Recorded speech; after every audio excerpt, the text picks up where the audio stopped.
Hello and welcome back to Football League World TV. It's Friday afternoon. It's time for the final show of the week here on Football League World TV, and it's the betting show with myself and Ben Wignall. George Harvey's not with us this week, so I'm taking over the reins of hosting duties. Ben, you're still here though. How are you getting on? Very well. Hopefully, some actual winning picks this week. I think that Harbs landed his nap last week. I didn't with Bradford, who somehow went a whole half without scoring against 10-man Walsall. So hopefully, we'll have some better selections this week.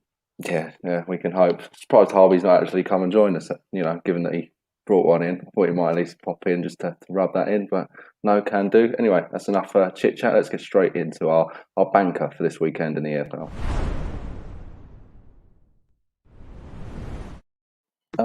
Ben, what have you got? Well, I've gone into League One because I thought the Championship fixtures, they always look very difficult, and I think they look very difficult again. And I always like to pick a team to win instead of, like a draw or a both teams to score kind of thing. And I've gone with Wigan at home to Doncaster. It's not very big odds. I think they were last time I looked around 3-5 to win, but Doncaster have started the season pretty poorly. They're the bottom of the table, 1 point. They made a couple of signings late on in the window, but I don't think that they're yet to gel under Richie Wellens. But Wigan, they've made a lot of changes to their team this summer. The new Borredi owners have invested very well in them, and the players are signing are proven at Championship level, League One level, and they've also got a player or two from Scotland. I think the fifth in the table going into international break, and one of those teams you expect to be up there with the investment they've got. So I can see them carrying on the good form, the likes of Stephen Humphreys, Will Keane, Callum Mangrove getting on the score sheet, and really just need Charlie White now to start firing in the goals, and they'll be definite promotion contenders by the end of the season if he starts finding the back of the net. Yeah, I think that's fair assessment. I've got Wigan involved later on in the accumulator. We'll get to that in a bit, but yeah, I think Wigan look a pretty decent pick this weekend. My bank is actually in the Championship. I've gone for West Brom at home to Millwall, which is about as probably the opposite of brave as you can get when it comes to picking a bet. I think this weekend West Brom obviously started very, very strongly. Millwall just the one win so far in the Championship. The Lions, obviously, they've been close in a few other games as well, but you just look at it on paper, particularly it being at the Hawthorns and the way West Brom have started, and obviously they're looking at Fulham as well, and Fulham have got a game where you would imagine they're going to win against Blackpool this weekend in the Championship. You just think West Brom really have to win, so that's 1-2 on with Sky Bet. So yeah, you're not going to make too much money from that one, but that's why it's a banker, and it should really come in. So that's our two bankers for this week. Let's move away from that. Let's get into our accumulators. What have you got for us, Ben, in terms of your ACCA? Well, like I said, for my banker, I've swayed away from the Championships. It looks a bit of a difficult one this week. I've got a fourfold spread across League One and League Two. My first pick's obviously Wigan. I've got them as a banker, so might as well throw them on the accumulator. Second one's a bit of a roughie in Charlton. They've not started the season fantastically. Only got 4 points from the first 5 games, but I think with some of the late additions they made to the team, I think they can definitely start to click now. I think Nigel Adkins didn't lose many games when he came in back in March at the back end of last season. I think if Jaden Stockley's starting firing now, they've got Charlie Kirk, who's just come in from Crewe. I think they've got a lot of creativity. And with Cheltenham losing Ben Tozer to Wrexham in non-league, I think they might struggle a little bit more defensively than I thought they might do at the start of the season. And I can see Charlton perhaps picking up on that tomorrow. I've also got in League Two, I've got Swindon. They're playing at home to Port Vale. Port Vale got a really big win a few weeks ago against Forest Green, and which shocked quite a lot of people because Forest Green had scored a lot of goals, been winning a few games. But Port Vale last week dropped points against Rochdale at home. They lost 3-2. And going away on the road to a Swindon team who've got very good players for League Two level. They look pretty solid there in the playoff places at this early stage. And my final selection, who I've just mentioned, who beat Port Vale last week, are Rochdale. They've got Tranmere at home.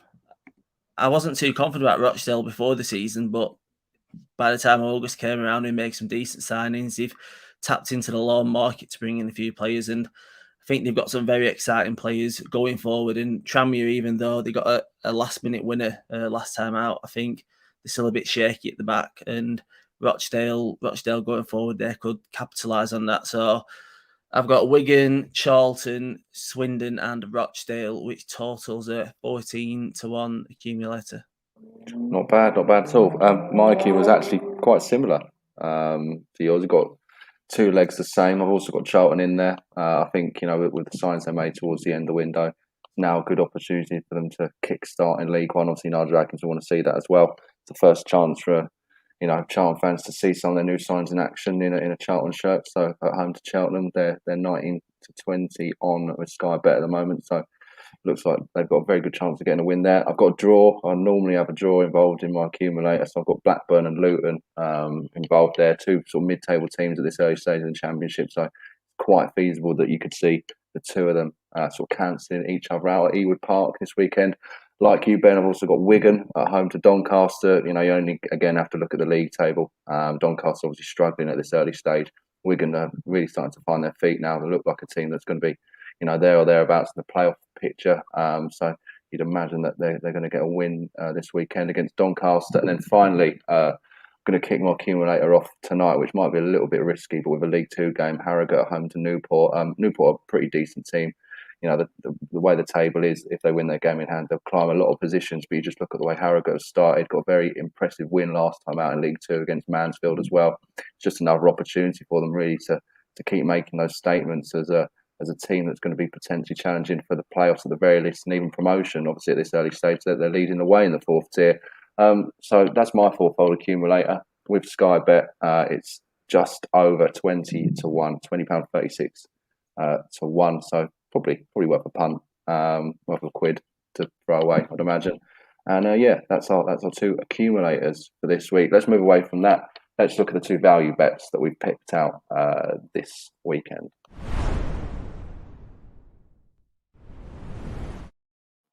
Ben, what have you found that sort of caught your eye?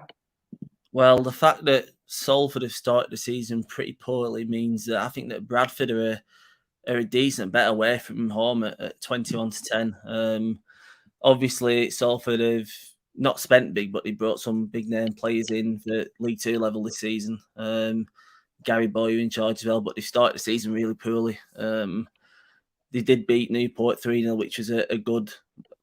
It's what the level you expect of Salford with their players, but they've lost to Crawley, Swindon.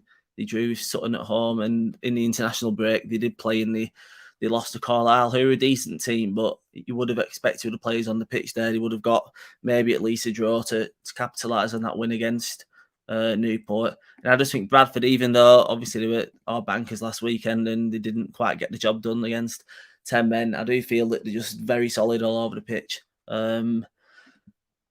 They've lost away against Leyton Orient, who are a very good team for this level, but they've also beat Mansfield away, who are a strong team. So the form's very up and down away from home at the minute.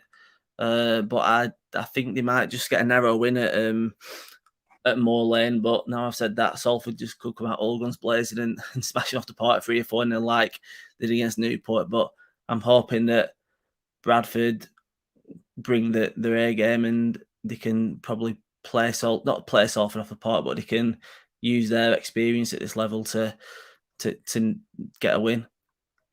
Okay, yeah, no, I think that's a good shout. My value bet's in the Championship. It just caught my eye, given the fact that the two teams are so close together in the league table at the moment, and it's a Huddersfield to win away at Stoke, which I guess saying it might be a little bit of a risk, but it's 4-1 in Huddersfield to win away at Stoke this week. And I just think, you look at Huddersfield's start, they've, begun pretty well under Carlos Corberán. Obviously, Stoke have started really well as well, look like potential dark horses for the playoffs. But it's just a tempting one, isn't it, really, at 4-1. You see that, you see the way Huddersfield has started. They've obviously picked up a few decent results that perhaps people didn't see coming at this early stage in the Championship. So it could just be worth a, £5, £10, that kind of punt just to go. Completely different team. I saw them play against Preston and they had 0 shots on target and won 1-0. And judging from that result, I thought and he just got beat by Fulham 5-1 a few days before, and I was like, they look like relegation candidates, but to turn that around in the space of a few weeks, 4-1 does seem like even though Stoke, apart from the loss against Fulham, they've got a pretty strong team. It does seem like a good shout, 4-1 with Sober Thomas as well, being one of the informed players in the division. Of course, Thomas won Championship Player of the Month, didn't he, for August? And Corbyn obviously got Manager of the Month as well in the Championship. So, Terry's on the look up at the moment. 3 wins on the bounce as well in the Championship.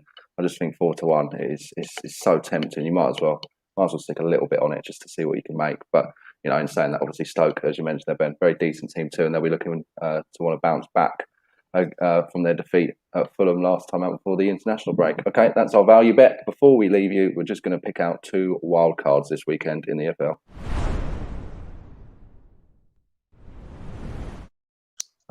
Ben, what do you like the look of that's a little bit out there this weekend?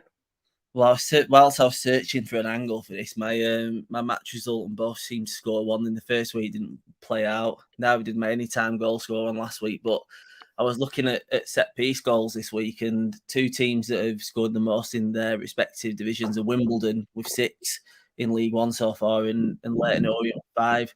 So I've gone with a little anytime goal scorer double, both defenders, which brings up a nice little tasty 71-1 double. Got Will Nightingale for Wimbledon. They're playing at Morecambe away.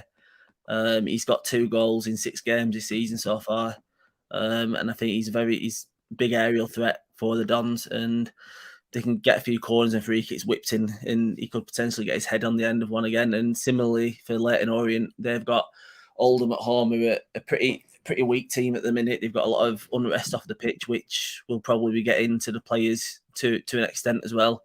Omar Beckles is like Nightingale, scored twice in 6 games, and he could potentially take advantage of their prowess at set pieces. So Beckles and Nightingale to both score a double is around 71-1.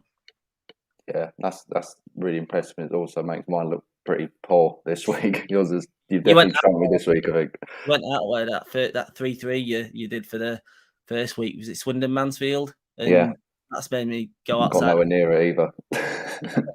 But, I mean, it's a similar vibe. My wild card this week, again on Sky Bet. I've gone for over 5.5 goals between Ipswich and Bolton this weekend.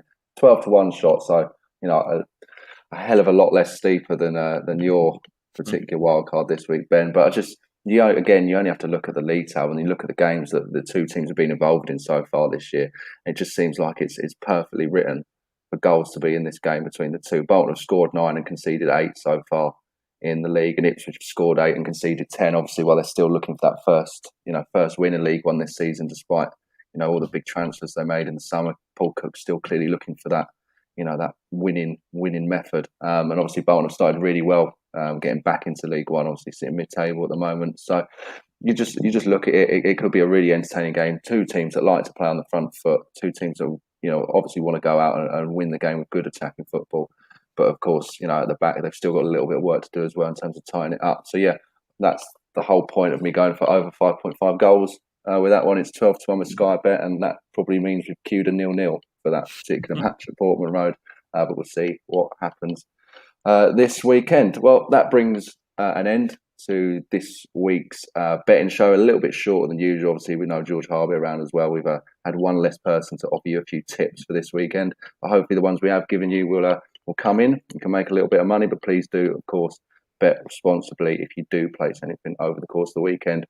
Enjoy whatever you get up to. Enjoy the football. Ben, thank you very much for joining me. Enjoy your weekend as well.